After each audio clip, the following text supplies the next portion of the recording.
Hello everyone, I'm Rant11 and today I'll be explaining to you how you should pick parts when you want to build a PC. I won't be going over how you should build your PC, as for that you have the manuals included with parts and excellent build guides.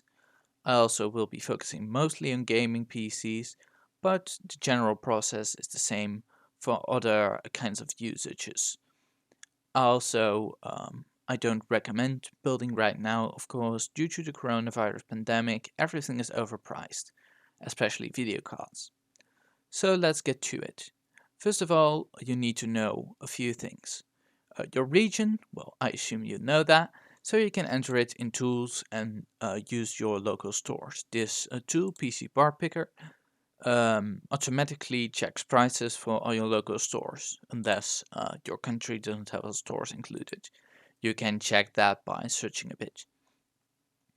Then you want to know your usage, of course, which will determine what kind of parts you should pick and what the price balance between them should be. And last of all, your maximum budget, which is of course also important. So first of all, for gaming, you should know what games do you play. Usually, we would recommend, with we I mean PC list makers, that you basically get a video card, basically all parts for the average game. But if you only play very heavy games, of course, that would be important to include. And you need to know, well, on what monitor will I play them? And for editing, for example, you need to know, well, not just what tools do I use, but sometimes maybe your files are very large. If you, for example, edit 4K in certain software, that will be different from 1080p. So you need to include that in your thoughts, and then you can check on benchmarks. So for gaming, this will be Gamers Nexus. Hardware Unboxed also does benchmarks, and they will show gaming benchmarks, but also a bit of Blender, for example, if you're using that. And based on that, and also following the tech news, you can do the part choice. I won't be giving specific part choice advice in this video, because any part choice advice gets outdated very quickly. For example, tier lists are usually trash. Any videos showing, well, this is the cheapest PC you can make, that's usually all trash, because that kind of stuff gets outdated in a few days, because prices change a lot and new stuff might come out. So generally, you need to make lists yourself or ask someone to do it. And therefore, this is also, by the way, a reason why pre-builds are usually worse, because they don't have the advantage of, well, I buy the parts a few days later. Pre-builds are generally more expensive, except maybe when you buy a cheap PC and also pay for Windows. With the general information out of the way, we can get into more specifics. First of all, we would highly recommend you choose your storage. This is not because storage is very expensive compared to other parts, but because you probably know roughly how much storage space you need. If you don't, you can just Google a bit how much space things take up, and based on that you can make a rough estimate. Your primary drive should probably always be an NVMe SSD. NVMe SSDs have a higher maximum speed than SATA SSDs, and they are around the same price. So if they are supported, as is the case with all newer boards, there is really no reason to get a slower SSD for the same price. Based on your sources like benchmarks and tech news, and from the prices shown on PC Part Picker, you can conclude which SSDs are good value. There might be some SSDs that are a lot faster and more expensive than the other ones, but you really don't need these, because for gaming and most editing, you don't really need any extra fast SSDs. Any standard NVMe SSD that is a good model should do. Then, for how you should divide the storage space. If you only need 500 gigabytes or less, or 1 terabyte, you can just only get an SSD. If you have more games, or maybe more videos for editing, you probably shouldn't get a 2 terabyte SSD. This is quite expensive.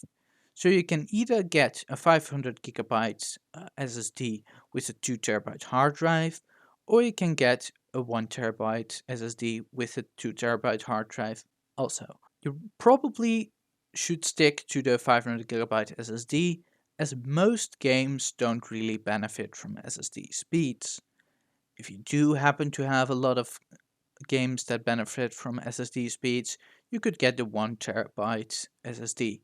But getting a 2 terabyte SSD will probably mean a lot of wasted money. Therefore, I would not recommend that.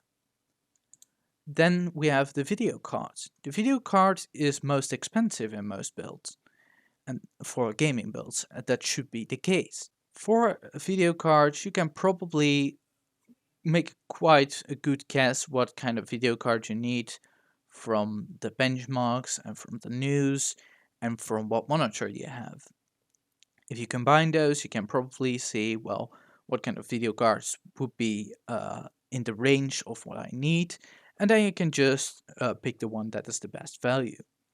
NVIDIA has an advantage in software, so if you want to stream or record, their NVENC encoder is a bit more efficient than AMD's, so you would get less of a performance hit, and they also have better ray tracing support, and they have AI features like NVIDIA's sound filtering based on their ray tracing cores. AMD, on the other hand, I'm of course right now ignoring the global pandemic, is a bit cheaper for the same performance usually, but they don't have the NVIDIA features. Keep in mind the prices, as this might not always be the case. The video card choice should mostly be based off your benchmarks.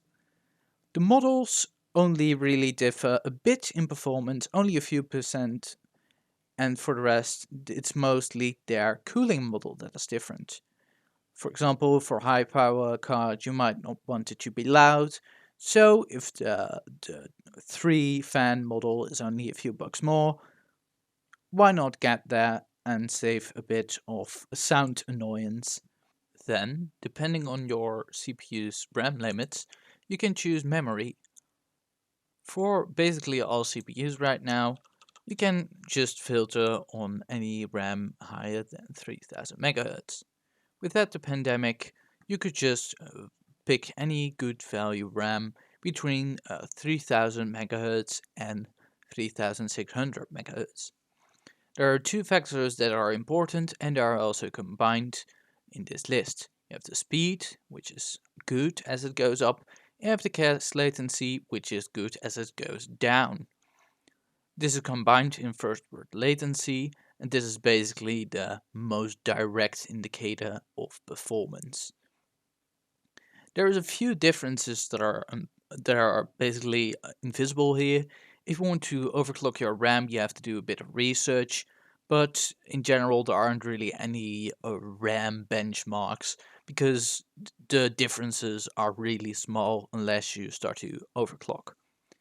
So what you basically want is any RAM that you like the look of, although of course you shouldn't spend too much on the look, that has a good first word latency, that has the capacity you want, and that is a good price. For the capacity for gaming, you basically always just get 16 gigabytes. Again, the same as with an SSD, I would recommend going lower even for budget. And going higher is really only if you're using software that's very RAM intensive. For video editing, I personally don't think I really use it, but it really also depends on your software. So keep in mind your usage and your software when you decide how much RAM you need. The same is true for games. Even if you play a lot of heavy games, that doesn't mean you need 32 gigabytes. But maybe you have games that stand out in their RAM needs, and then that could be a logical choice. Although, in general, don't get 32 gigabytes. It's double the price, and usually you don't need it for gaming. So then the other parts. The processor. There are currently a lot of gaming processors, except the Intel K SKUs, that come with the cooler, so you could ignore the cooler option in the list, which saves a bit of money. So if you don't want to overclock, probably don't get a K SKU, as you might get a bit of extra performance, but you're also paying for one, an overclocking board, which costs extra, and two, for a cooler. And while you do get extra performance, you might as well just get a slightly worse locked processor because you save a lot of money. And of course, you need to match it with the video card, but you can conclude from combining benchmarks, as CPU benchmarks are a bit tricky, since usually in reality games don't depend fully on the processor. Usually the video card is the limiting factor. So you basically have to combine benchmarks. Okay, this performs well about in the middle of the graph. This processor sits in the middle of the graph. Maybe if I combine those, I will have a balanced situation. Of course, it doesn't work perfectly like that, but you could do something like that. Just take the good value option that seems to make sense compared to your video card. For this, you basically can usually conclude from the benchmarks that 6-core count processors are usually good value. Although sometimes the 10100F is pretty underrated. It performs pretty close to the other processors. It's only 4 cores, but it's a really excellent budget option when it's cheap. While there might be some 8-core processors on discount that suddenly also become viable. I believe the 10700K has been on discount and a pretty viable option. Although again, you probably don't need these cores, so keep in mind only get it if you maybe have games that actually use more than 4 cores, because usually games still use 4 cores or less. Keep in mind, threads is double of cores, assuming you have hyper-threading. So most games use 8 threads and not 8 cores, which means that in reality, depending on Windows, they can use anywhere from 4 to 8 cores. But usually you won't see a lot of scaling past 6 cores.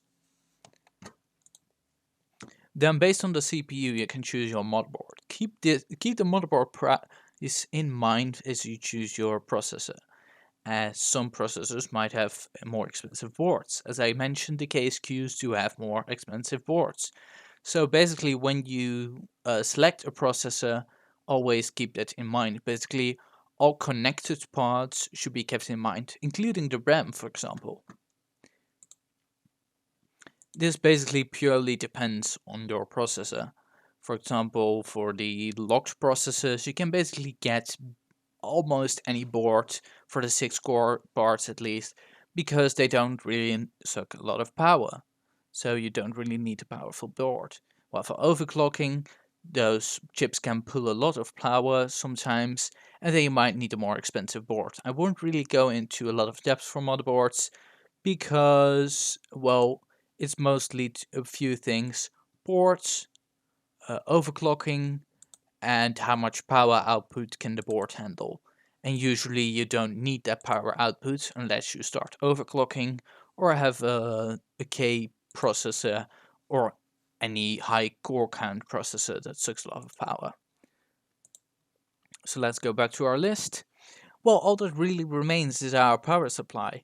So the list here would give an estimated wattage, but this is really only how much will it pull on average from the power of your house. And this is not how much power your power supply should have. For your actual power usage, you should just search the power draw of your video card, get the peaks so you are actually already kind of rounding up. Then get the power draw of your processor. Also get the peaks, so you already have high values to compensate for the other parts, which use a lot less power. That's why you can basically calculate power usage with only the video card and the processor. And then you add those peak values together, and then you round that up again. So you kind of already have basically a worst case scenario calculation. If you somehow basically maybe end up with like a peak plus peak values of 530, then maybe skip the 550 point and go straight to 600 watts or 650 watt power supplies. But in general, you can basically do that, the peak plus peak of the video card and the processor, and then round up. That's the most easy way, and it basically works always. And then for the model selection, you can use other tools, namely the power supply tier list here from Linus Tech Tips' forums. This is one of the best things from Linus Tech Tips from building. They also have a good building guide, by the way, but this is an excellent list for how well power supplies are. And basically what you should do is for any 30 series cards, because those peak a lot, so you might need a high-end power supply, even if your build ends up being cheap with a 3060 or something. And then for basically the cheaper builds, you preferably better get a B grade power supply, and sometimes if it's really cheap, you get a C grade one. So basically, the power supply is probably hardest to judge. It's easiest to judge to just discuss it with people on forums or the PC Builder Discord, as power supplies are a bit more complicated. There are no real benchmarks that are, at least, that are very readable for yourself. It's hard to keep track of. So for power supplies, that's probably the hardest part, that you should just learn by heart or just judge from this list. I hope that's a good general explanation, that will help you when you can actually buy PCs after the pandemic. Um, we'll cover one more part quickly. The operating system.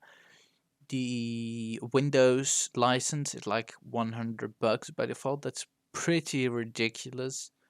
And if you have any actual tech stores, I would recommend you buy from them. They might sometimes have a discount and be a good legal source. And don't buy from sites like eBay, because those are just shady licenses. Then you might just as well leave it unactivated, as you don't need a license to install Windows. You just get a few features limited, but you can use Windows really without problems without activating it. Bye.